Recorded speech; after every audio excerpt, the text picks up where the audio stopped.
बिस्मिल्लाहिर्रहमानिर्रहीम। Dear students, अस्सलाम वालेकुम। आज हम अपने नेक्स्ट लेक्चर की तरफ जाते हैं। पिछले लेक्चर में हमने एक्सरसाइज 4.9 की थी, जिसके अंदर फर्स्ट जो है हम रिकॉर्ड करते थे journal entry and then we will record adjusting entries.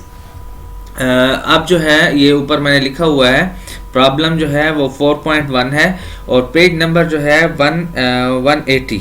ठीक है, पेज हमारे पास जो है वो यहाँ पे है पेज 180। ठीक है, और ये प्रॉब्लम मैं कर रहा हूँ। ठीक है, इसको आप देखें दिसंबर 31 पे। इसकी क्वेश्चन के अंदर आप जो है बुक को ओपन कर लेंगे, पेज 180 एंड प्रॉब्लम 4.1। ठीक है, इसके अंदर देखें वो क्या कहता है।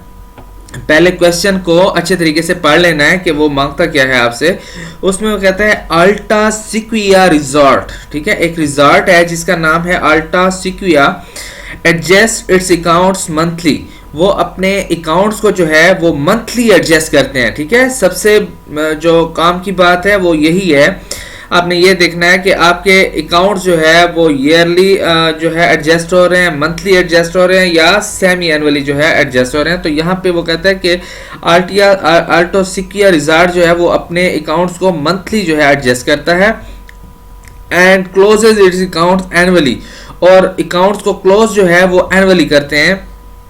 Most of guests of the resort pay at the time they check out. ठीक है, बहुत सारे वो कहता है हमारे जो रिजॉर्ट पे लोग आते हैं, ठीक है, वो जो बहुत सारे गेस्ट आते हैं वो उस टाइम हमें पेमेंट करते हैं जब वो चेक आउट यानी जा रहे होते हैं वापस। ठीक है, तब वो पे करते हैं।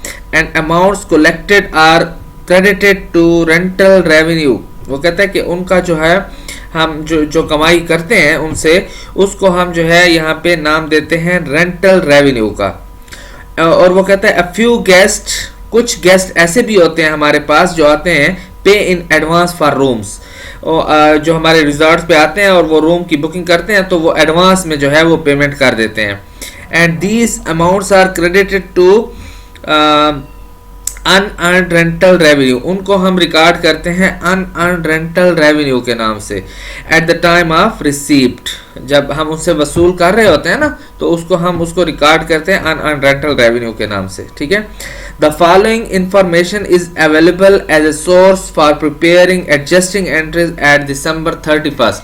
वो कहता है कि ये तमाम इंफॉर्मेशन जो है वो दी गई है इसलिए कि हमने एडजस्टिंग एंट्रीज बनानी है दिसंबर 31 पर। ठीक है, अब दिसंबर 31 पर मैंने इसलिए सबसे पहली ट्रांजैक्शन के लिए दिसंबर 31 पहले से यहाँ पे लिखा हुआ है।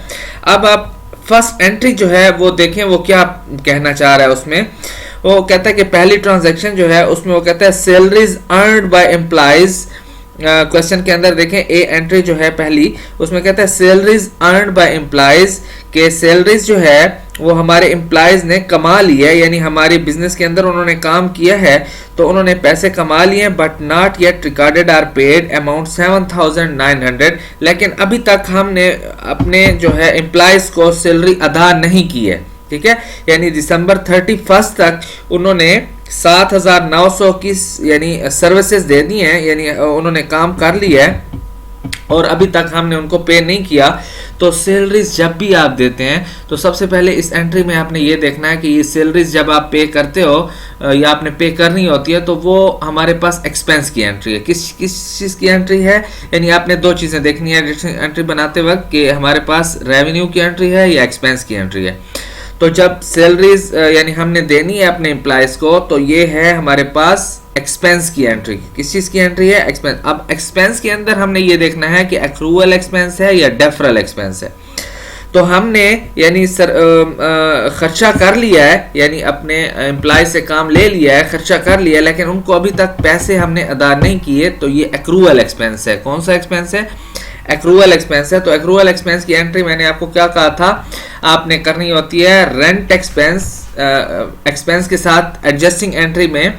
वैसे तो हम इसमें लिखेंगे rent expense debit, rent expense debit कितनी अमाउंट से होगा, कितने की सर्विसेज हम ले चुके हैं, 7,900 की। ठीक है, और साथ में रेंट पेबल अभी तक हमने अदा नहीं किए, ठीक है, तो अक्रूवल एक्सपेंस की एंट्री जो है हमारे पास होती है रेंट पेबल। अच्छा देखें, जर्नल एंट्री में हम लिखते हैं अकाउंट्स पेबल, और एडजस्टिंग एंट्री में वही जो यानी एक्सपेंस है उसी के साथ जो है अकाउंट्स की जगह आप रेंट पेबल लिख लेंगे, रेंट पेबल। ये हमारे पास 7,900। अच्छा ये हम अब हमने क्या किया, रिकॉर्ड कर लिया, ठीक है। हम लिखेंगे to record the salaries expense for the month, ठीक है। हमने एक मंथ की जो है सैलरीज, चूंकि हम मंथली एडजस्ट कर रहे हैं अपने अकाउंट्स को, तो मैंने इसलिए उस एंट्री को मंथली जो है वो यानी कि उसको रिकॉर्ड कर लिया, ठीक है, एडजस्ट कर लिया। अब हम सेकंड एंट्री पे जाते हैं। तो एंट्रीज जितनी भी हैं उसमें अब उसने ये नहीं कहा कि आपने जो है फर्स्ट जो है आपने जर्नल एंट्री बनानी है एंड देन जो है आपने एडजस्टिंग एंट्री बनानी है। इस क्वेश्चन के अंदर उसने कहा है कि सिर्फ आपने एडजस्टिंग एंट्री बनानी है, तो इसलिए मैंने सिर्फ एडजस्टिंग एंट्री बना दी है। अब बी एंट्री जो है दूसरी, वो क्या कहता है उसमें, वो कहता है एज ऑफ दिसंबर 31 पे क्या होता है, अल्टा सिकिया हैज अर्नड, यानी अल्टा सिकिया जो हमारी कंपनी है वो कमा लेती है 11,075 rental revenue from current guest. जो हमारे पास करंट गेस्ट आए हुए हैं, मेहमान आए हुए हैं, उनसे हम कमा लेते हैं $11,075 who will not build until they ready to check out। लेकिन उन्होंने अभी तक हमें पेमेंट नहीं की, यानी दिसंबर 31 तक हमने उनको जो सर्विसेज दिए हैं, जो रूम्स उनको किराए पे दिए हैं, हमने उनसे $11,075 जो है वो कमा लिए हैं, लेकिन अभी तक रिसीव नहीं हुए हमें। तो सबसे पहली बात इस एंट्री में क्या होगी कि ये रेवेन्यू की एंट्री है। जब हम कमा रहे हैं तो रेवेन्यू की एंट्री है, और कौन सा रेवेन्यू है, यानी जिसके पेमेंट अभी हमें नहीं मिली। हमने सर्विसेज तो दे दिए लेकिन हमें पेमेंट नहीं मिली, तो एक्रूवल रेवेन्यू की बात हो रही है। तो एक्रूवल रेवेन्यू में मैंने क्या कहा था, ये भी 31 की होगी, ठीक है। एक्रूवल रेवेन्यू में मैंने आपको कहा था कि आपने क्या करना है, यानी अकाउंट रिसीवेबल डेबिट और रेंटल रेवेन्यू जो है रेवेन्यू आपका क्रेडिट। तो यहाँ पे उसने कहा कि इसको हम नेम देते हैं यानी रेंट रिसीवेबल, ठीक है। अकाउंट रिसीवेबल की जगह आप क्या लिखेंगे, रेंट रिसीवेबल। देखें जब आप एडजस्टिंग एंट्रीज बनाएंगे तो पेबल की बात आएगी, तो उसके साथ वही पेबल जिसमें यानी रेंट पेबल जैसे हमने लिखा, और रिसीवेबल की बात आएगी तो अकाउंट रिसीवेबल के बजाय हमने रेंट रिसीवेबल लिखना होगा, ठीक है। रेंट रिसीवेबल डेबिट, और उसके साथ हमने क्या करना है 11,075, ठीक है, 11,075, और इसके साथ रेंटल रेवेन्यू, ठीक है, रेंट रेवेन्यू।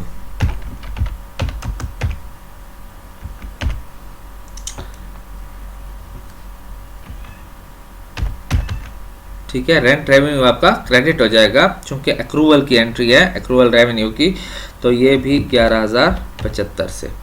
तो आपने क्या एंट्री यहाँ पे लिखनी है, आपने to record the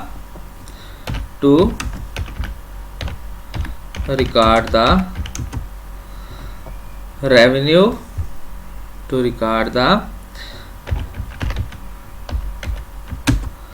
revenue earned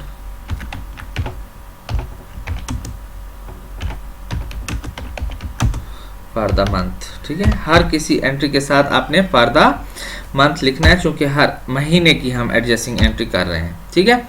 उसके बाद क्या होगा, नेक्स्ट एंट्री पे आ जाएंगे आप। नेक्स्ट एंट्री में क्या कह रहा है वो सी में, नवंबर 1 पे क्या होता है, ए suit of room was rented. A suit of room का क्या मतलब कि 2 रूम हमने जो है रेंट पे दिए टू ए कारपोरेशन, किसी कारपोरेशन को, फॉर 6 months 6 महीनों के लिए हमने 2 कमरे जो है किसी कारपोरेशन को किराए पे दिए। ए मंथली रेंटल वाज $3,200, जिसका एक मंथ का किराया जो है वो 3,200 बनता है। The entire 6 month rent was 19,200, और 6 महीनों का इकट्ठा किराया जो है वो बनता है 19,200। वाज कलेक्टेड इन एडवांस, ठीक है, वो हम क्या करते हैं एडवांस में उनसे कलेक्ट कर लेते हैं।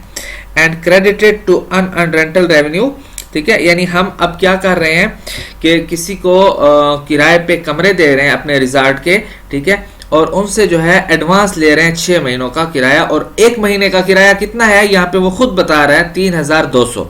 तो हमने यहाँ पे 1 महीने की एडजस्टमेंट करनी है, चूंकि कंपनी जो है हमारी हर महीने एडजस्टमेंट कर रही है, तो यहाँ पे हमने सिर्फ 1 महीने की एडजस्टमेंट करनी है। तो यहाँ पे सबसे पहले तो आपने ये देखना है कि हमारे पास एंट्री रेवेन्यू की है या एक्सपेंस की है। तो हमारे पास ये रेवेन्यू की है, हम कमा रहे हैं, लेकिन कमाई हमारी कौन सी है? एडवांस वाली कमाई है। तो एडवांस वाली कमाई जो होती है वो डेफरल रेवेन्यू की बात होती है।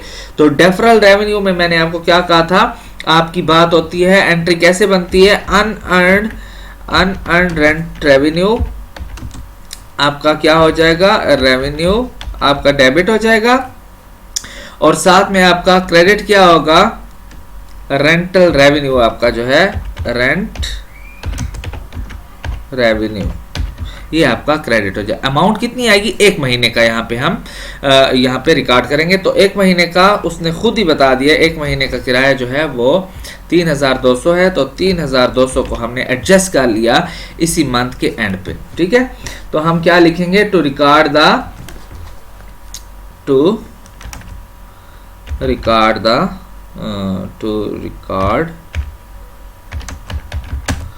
द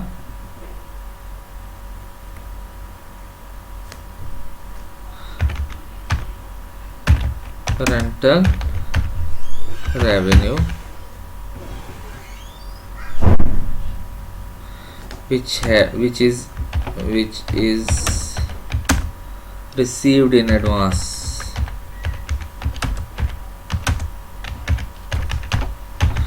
ठीक है, तो उसके बाद हम फिर नेक्स्ट ट्रांजैक्शन पे आ जाते हैं। नेक्स्ट ट्रांजैक्शन देखें डी, उसमें वो कहता है ए लिमोजीन, ठीक है, लिमोजीन गाड़ी है, to carry guests and to and from airport has been rented। हमने क्या किया है, एक लेमोजीन गाड़ी को अपने ही मेहमानों के लिए, जो लोग हमारे रिजॉर्ट पे आते हैं उन लोगों के लिए हमने एक लेमोजीन गाड़ी जो है वो रेंट पे रखी हुई है, जो हमारे गेस्ट को एयरपोर्ट पर ले जाती है और फिर वहां से यहाँ जो है रिजॉर्ट पे ले आती है। Beginning December 19 from transport rentals, हम जो है उसको इस लेमोजीन गाड़ी को जो है वो रेंट पे लेते हैं। 19 दिसंबर को जो है हम उसको रेंट पे हायर करते हैं at a daily rate of $120। उस लेमोजीन को हमने रेंट पे उठाया हुआ है और डेली का जो उसका रेंट है वो $120 है। No rental payment has yet been made, उसको हमने जो है दिसंबर 31 तक हमने जो है उसको कोई पेमेंट अभी तक अदा नहीं की। तो दिसंबर 31 तक कितने दिन बनते हैं, दिसंबर 19 से आप देखें, दिसंबर 19 को इंक्लूड करें और फिर 20 को और फिर 31 तक जाएं तो 13 दिन बनते हैं, ठीक है। तो 13 दिन का जो है हमने यहाँ पे एडजस्टमेंट करनी है कि हमने कितना खर्चा कर लिया है, ठीक है। तो यहाँ पे जब आप रेंट पे गाड़ी लेते हो तो फिर यहाँ पे आप खर्चा कर रहे हो, क्या कर रहे हो, खर्चा कर रहे हो। तो यानी ये एंट्री जो है आपकी एक्सपेंस की है, रेवेन्यू की नहीं है, ठीक है। सबसे पहली बात तो ये एक्सपेंस की एंट्री है, रेवेन्यू की एंट्री नहीं है। और कौन सा एक्सपेंस है, एक्रूवल एक्सपेंस है, जिसमें हम खर्चा तो कर रहे हैं, खर्चा हमने कर लिया है दिसंबर 31 तक, लेकिन अभी तक हमने पेमेंट नहीं की। तो ये एक्रूवल एक्सपेंस की एंट्री है। तो एक्रूवल एक्सपेंस की एंट्री किस तरह बनती है, हमारे पास रेंट एक्सपेंस, ये रेंट पे ले रहे हैं ना हम, ठीक है, लेमोजीन रेंट एक्सपेंस, ठीक है, यानी रेंट एक्सपेंस भी लिख सकते हैं, रेंट एक्सपेंस, ठीक है, डेबिट। और इसके साथ हम क्या करेंगे, क्रेडिट कर देंगे रेंट पेएबल को, रेंट पेएबल अभी तक हमने अदा नहीं किया है, ठीक है। अच्छा, यहाँ पे एक्सप्लेनेशन के अंदर आप पहले मैं डेबिट क्रेडिट साइड को लिखने से पहले यहाँ पे इसको कर लेता हूँ, to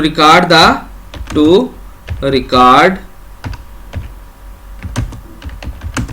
the rent expense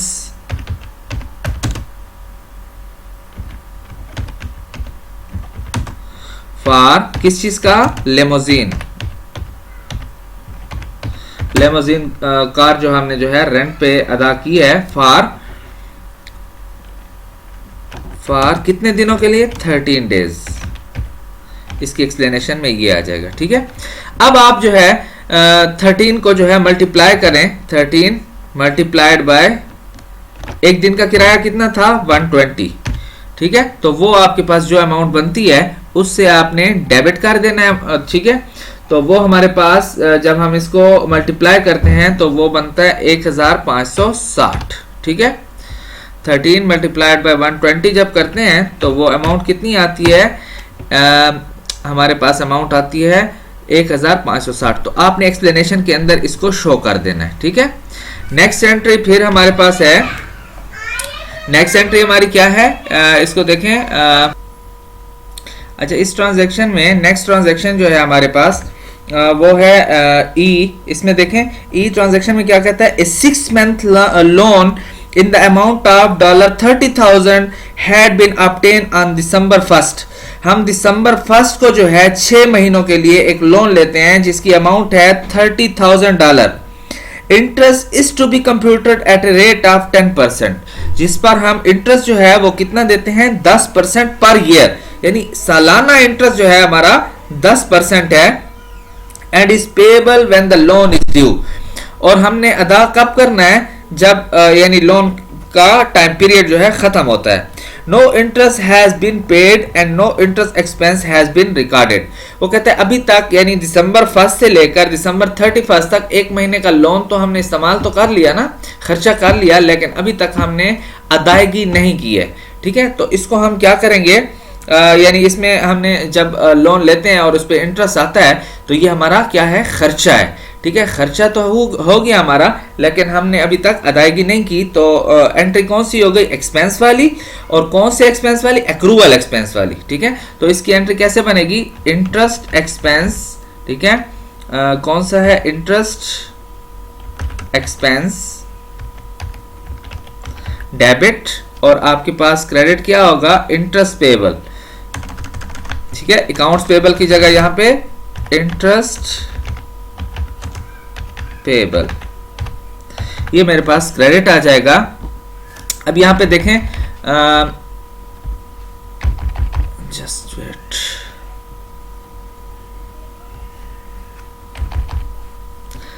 interest payable जो है हमारे पास ये क्रेडिट हो गया। अच्छा, इंटरेस्ट एक्सपेंस डेबिट और इंटरेस्ट पेएबल जो है हमारे पास क्रेडिट हो गया। तो अब हम क्या लिखेंगे, इसको डेबिट क्रेडिट लिखने से पहले मैं यहाँ पे इसकी एक्सप्लेनेशन में लिख देता हूँ। ठीक है, to record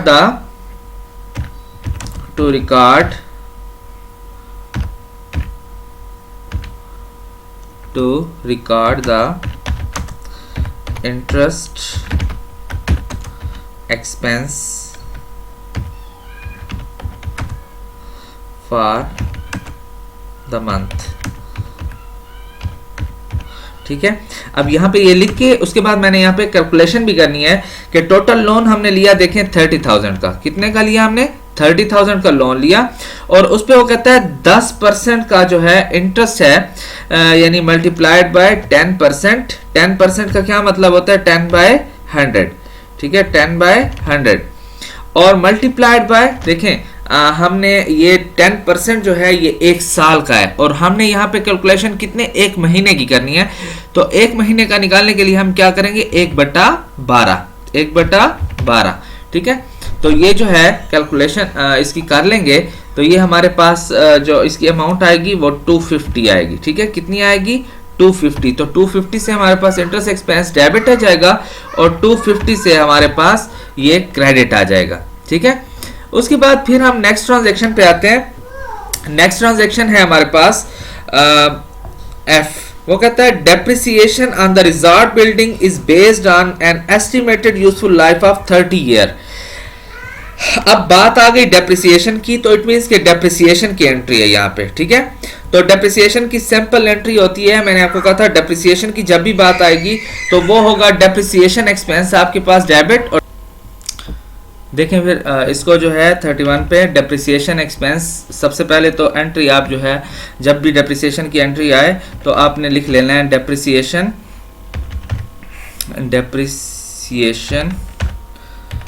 expense debit and accumulated depreciation, accumulated पूरा नहीं लिखता मैं, ठीक है, शार्ट लिख रहा हूँ, accumulated depreciation, और है किस चीज़ की, बिल्डिंग की, तो मैं बिल्डिंग लिख लेता हूँ, ठीक है। तो accumulated depreciation बिल्डिंग जो है क्रेडिट हो गई। अच्छा, सबसे इंपॉर्टेंट चीज़ इसमें अब क्या है, इसी कैलकुलेशन है, देखें हमने क्या किया इसमें, इस एंट्री के अंदर देखें, वो कहता है कि डेप्रिसिएशन ऑन रिजॉर्ट बिल्डिंग, वो कहता है कि जो रिजॉर्ट की बिल्डिंग है उसकी एस्टिमेटेड यूजफुल लाइफ जो है वो 30 इयर्स है, यानी उसकी जो बिल्डिंग है वो 30 साल तक जो है उसकी लाइफ है, ठीक है, यानी वो चलेगी। The original cost of building was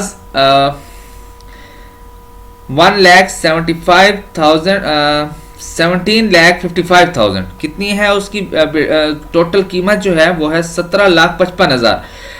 अल्टा Sequoia uses straight line method, वो कहता है कि स्ट्रेट लाइन मेथड के थ्रू जो है इसकी आपने एक महीने की जो है डेप्रिसिएशन एक्सपेंस जो है वो आप कैसे निकालेंगे। देखिए, मैंने जब आपको डेप्रिसिएशन का लेक्चर दिया था तो उसमें मैंने आपको डेप्रिसिएशन कैलकुलेट करने का तरीका बताया था, ठीक है, तो वही तरीका जो है यहाँ पे मैं लागू करूंगा। इसको आप सबसे पहले तो आपने लिख लेना है, to record the depreciation expense for the month। अब उसके बाद आपने यहाँ पे कैलकुलेशन कर लेनी है, ठीक है। कैलकुलेशन के अंदर आपने क्या करना है, मैंने आपको कहा था कास्ट के 17,55,000 है, यानी बिल्डिंग की टोटल कास्ट कितनी है, 17,55,000। मैंने आपको कहा था कि इसका फार्मूला होता है cost minus salvage value divide by useful life. तो इस क्वेश्चन के अंदर साल्वेज वैल्यू तो दी नहीं गई है, तो यूजफुल लाइफ दी गई है, तो उसको मैं डिवाइड कर देता हूँ 30 पे। तो जब इसको मैं डिवाइड करता हूँ 30 पे, तो इट मीन्स कि जब ये 1 साल बिल्डिंग यूज होती है तो उसकी कीमत में कितनी डेप्रिसिएशन की कमी आती है, ठीक है, कितनी उसकी वैल्यू में कमी आती है, तो वो 1 साल की निकल आएगी। लेकिन हमने यहाँ पे रिकॉर्ड करनी है 1 मंथ की, तो उस 1 मंथ को कैलकुलेट करने के लिए क्या करेंगे आप, इनटू क्या कर लेंगे, 1/12। 1/12 जब आप करेंगे तो उसका मतलब होगा कि एक महीने की जो है आपकी डेप्रिसिएशन वो कैलकुलेट होके आ जाएगी। तो जब आप इसको कैलकुलेटर पे कैलकुलेट करोगे तो इसकी अमाउंट आएगी 4,875। 4,875 से ये डेबिट हो जाएगी और 4,875 से ये क्रेडिट हो जाएगी, ठीक है। नेक्स्ट एंट्री हमारे पास जो है क्वेश्चन के अंदर देखें, जी एंट्री में वो कहते हैं in December Alta Sequoia resorts entered into an agreement, ठीक है। एग्रीमेंट की जैसे ही बात आए तो आगे इस ट्रांजैक्शन को पढ़ने की जरूरत ही नहीं है। मैंने आपको कहा था कि जब भी एग्रीमेंट की बात आएगी तो यानी हम मुआहदा कर रहे हैं, हमने कोई ट्रांजैक्शन नहीं की है, ठीक है, यानी कोई जिसमें पैसे की लेन देन की बात ना हो, ठीक है, खाली एग्रीमेंट की बात हो, तो उसकी एंट्री जो है वो अकाउंटिंग में नहीं होती है, ठीक है। तो आप इसमें लिखेंगे कि नो एंट्री रिक्वायर्ड। क्या लिखेंगे, नो एंट्री रिक्वायर्ड, ठीक है। लास्ट ट्रांजैक्शन देखें आप, लास्ट ट्रांजैक्शन जो है उसमें क्या कहता है, उसमें कहता है a 1 year fire insurance policy has been purchased on September 1। हम क्या करते हैं, सितंबर 1 को एक जो है फायर इंश्योरेंस तो आप जानते होंगे सारे लोग, ठीक है, इंश्योरेंस की पॉलिसी जो है हम परचेज करते हैं कि अगर रिजॉर्ट पे आग वगैरह लग जाए तो उसको जो है वो पे करते हैं, ठीक है। तो यानी हम फायर इंश्योरेंस पॉलिसी जो है वो परचेज करते हैं सितंबर 1 को। The premium of 72,000 for the entire life of policy has been paid on September 1st। और यानी हम एडवांस में ही 7200 रुपए जो है 1 साल के लिए हम एडवांस में ही दे देते हैं सारे के सारे पैसे। And recorded as unexpired insurance. तो जब भी बात आती है यानी इंश्योरेंस पॉलिसी हम ले रहे हैं तो हम खर्चा कर रहे हैं, ठीक है, बात तो हो गई खर्चे वाली, यानी एक्सपेंस की एंट्री है। ये कौन सा एक्सपेंस है, जिसमें हम एडवांस दे रहे हैं, तो एडवांस वाला खर्चा जो होता है उसको मैंने आपको क्या कहा, डेफरल एक्सपेंस की बात हो रही है। कौन सी बात हो रही है, डेफरल एक्सपेंस। तो डेफरल एक्सपेंस की एंट्री हम कैसे रिकॉर्ड करते हैं, यानी एक्सपेंस है हमारे पास और एक्सपेंस कौन सा है, इंश्योरेंस एक्सपेंस। इंश्योरेंस एक्सपेंस की बात हो रही है यहाँ पे, ठीक है। तो इंश्योरेंस एक्सपेंस डेबिट हो गया और क्रेडिट क्या होगा, प्रीपेड इंश्योरेंस, ठीक है। जब भी हमारे पास डेफरल एक्सपेंस की बात आती है तो उसकी एंट्री मैंने आपको पहले दिन ही बताई थी कि इंश्योरेंस एक्सपेंस डेबिट और प्रीपेड इंश्योरेंस जो है उसको हम क्रेडिट कर देंगे, ठीक है। तो क्या होगा, इसकी एक्सप्लेनेशन में हम क्या दे देंगे, to record the insurance expense for the